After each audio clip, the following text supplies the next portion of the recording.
Hi, my name is Chris. Actually, it's Christine. But no one calls me that except my mom. Christine! Where did you put the other sock? A dog took it. Don't lie to me! Do I look like an idiot? Mom constantly accused me of lying. A day couldn't go by without her calling me a liar.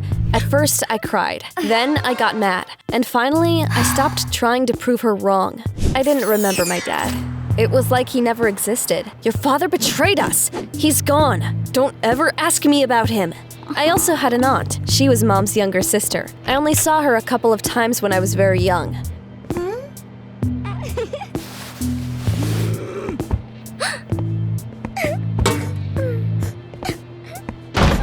Your aunt is promiscuous, crazy, and dangerous. You shouldn't talk to people like her. I just wanted to take the toy.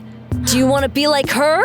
I tried to be good, to do well at school, to behave, to avoid troublesome classmates. But no matter what I did, it was never enough for her.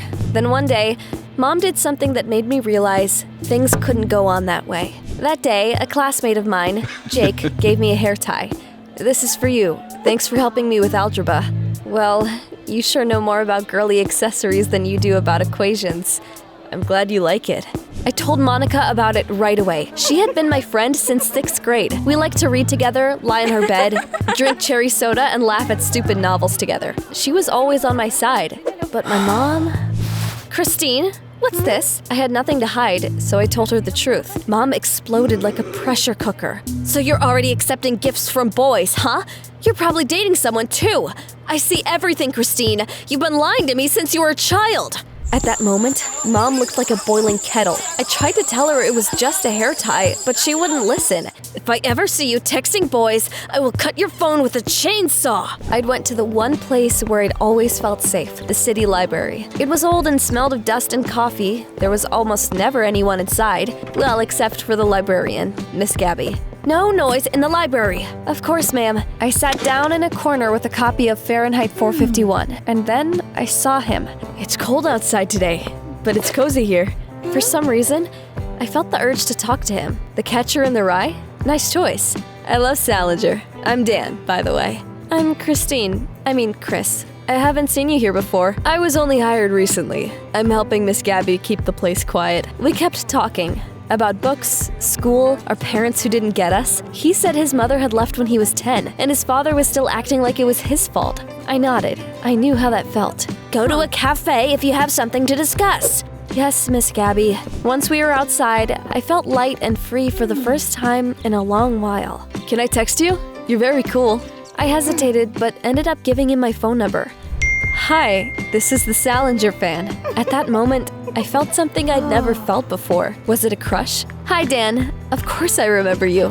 From that day on, we texted each other nonstop. He sent me quotes, and I sent him photos of book illustrations. We discussed music, our dreams, and told each other funny stories from school. He told me I was the highlight of his days. It made me smile like a fool, but my stomach was in knots. Mom couldn't know. If she saw our messages, I would be done for. I knew that she often rummaged through my things and sometimes secretly looked through my phone when I was in the shower. I imagined her reading our chat and imagining all sorts of nonsense, her eyes filled with suspicion. The next day at school, I told Monica about Dan, about how I felt like he understood me. Oh, I know!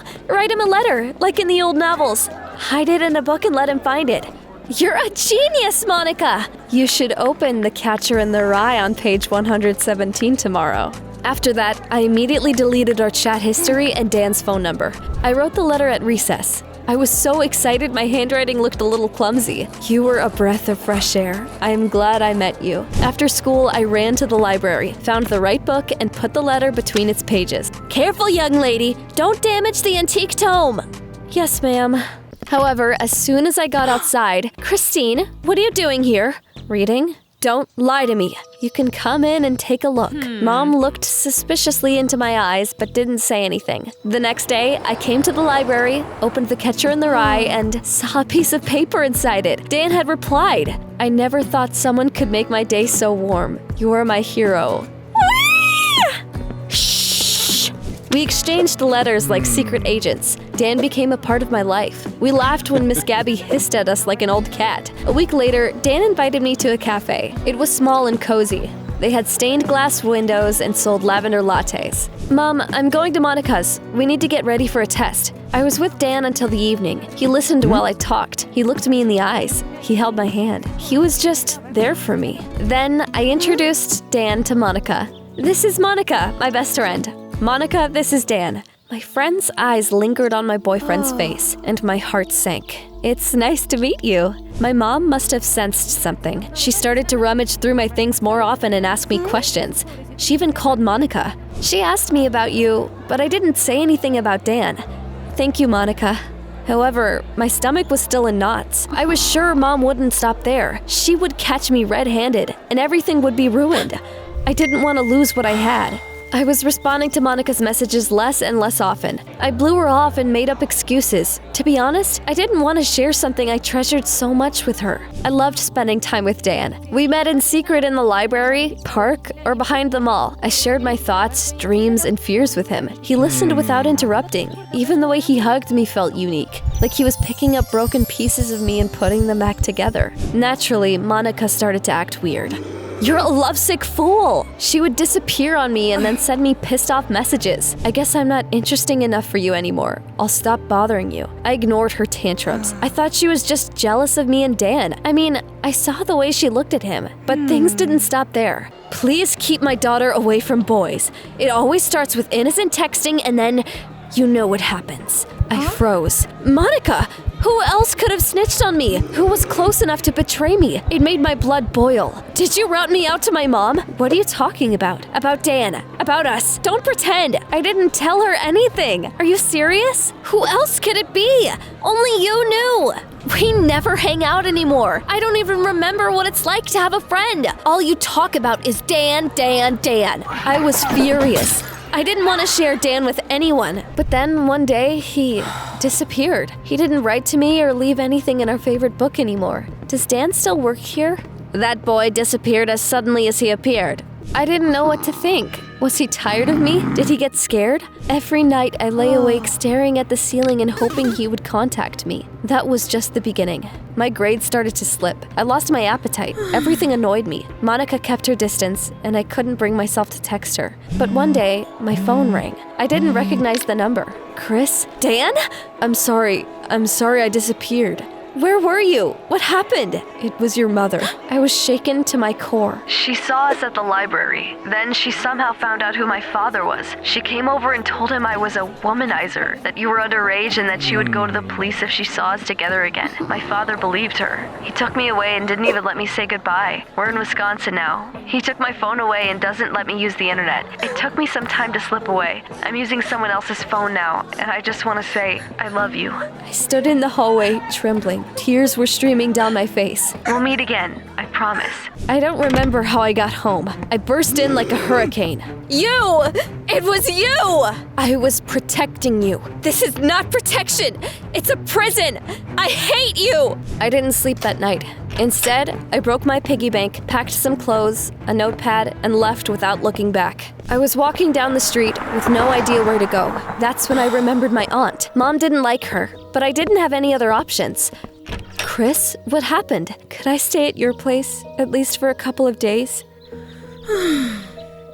Living with my aunt was very normal. She let me have some space, didn't ask who I was texting, didn't look through my phone. We watched movies, cooked and laughed together. I felt like I was truly living for the first time in a long while. I came up to Monica at school. I didn't know what to say and froze. She took one look at me and then suddenly hugged me. I missed you. I'm sorry I was jealous. I was an idiot. I was a moron too. Things were looking up, but then one day, there was a knock on our door. Miss Amanda Carey, you'll have to come with us. What happened? Auntie, what's going on? Chris, everything's gonna be all right. No! Let her go! Pack your things, Christine. We're going home. I went back to hell. Mom was even more controlling now. I found a hidden camera in my room. The mic on my phone was on all the time, and she bought me baggy clothes that made me look completely shapeless. You're only allowed to go to the school and the library. It is all for your safety. I felt like a caged animal. People could see me, but could not touch. I couldn't talk to anyone or be myself. I didn't tell anyone because I was sure no one would believe me. Mom could be very convincing when she wanted to. So I started to write. Every night, I wrote down what was happening to me, what I thought, what I felt. I hid my notes between the pages of different books in the library. They were safe from my mom there. Each time I did it, I felt a little less trapped. That poor girl. I do not know what will happen next, but I know one thing for sure. I do not belong to her. I'm not a liar. I am not a child that she can break, and I will find a way out no matter what. Mom was scaring me more and more by the day. She used to be controlling, but now she truly lost it. She talked to herself more and more often. I can't trust her. I can't even trust myself. Then one day, I heard her say this. My sister is dangerous. She has a weapon and she treated Christine badly. Amanda threatened her. A shiver ran down my spine. That was a lie. I'd spent a lot of time with my aunt.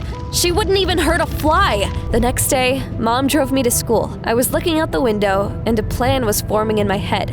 I couldn't stay with her any longer. I need you to cover for me. I can't explain everything right now, but please, if you still care for me even a little, I'll do whatever you need. I skipped school and practically ran to the police station. At first, they didn't want to listen to me, but when I told them my aunt's name, they let me see her. Chris. Mom set you up, didn't she? You didn't do anything. That's right. She made it all up to take you away, Chris. She told me everything. Apparently, my mother had gone crazy after my father's betrayal. She decided that all men were her enemies and that only she could save me from the world, even if it meant ruining my life. I felt sorry for Mom. She wasn't born a monster. It was pain, fear, and loneliness that made her that way. Perhaps she simply couldn't handle it. Maybe she needed love too. I'll talk to her. I'll try. Christine, get in the car, now! I realized she had followed me again. Of course! She'd installed a tracking app on my phone. At home, Mom blew up on me again. She screamed, cried, and threw accusations at me. I looked at her, and for the first time, I didn't feel afraid. You need help, Mom.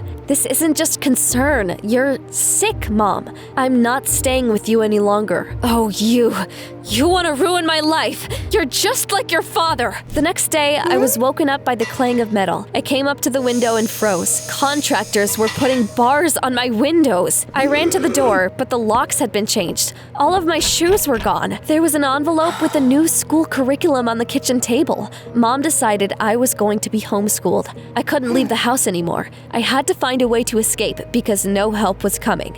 That night, I found a pack of sleeping pills. Mom used to take them when she couldn't sleep. I drugged her tea and watched her drink it. Her eyes started to droop, and she soon passed out. My heart was pounding in my throat. I found the keys, put on her shoes, and ran to the police station. I was shaking when I told the officers everything. I kept crying and stuttering, but I didn't stop. Let's go. He drove me back home, and I couldn't believe my eyes. It was her! She drugged me and set the house on fire! She's crazy! She's been lying this whole time! No! It was all her! Do you have any proof? I froze. The fire. Everything had burned down. All my notes. They were all in the house. Wait, no, not all of them. The library! I left notes there. I've been hiding them. This is all very emotional, but this isn't enough. I felt like giving up. That was it. Mom had won again. But then...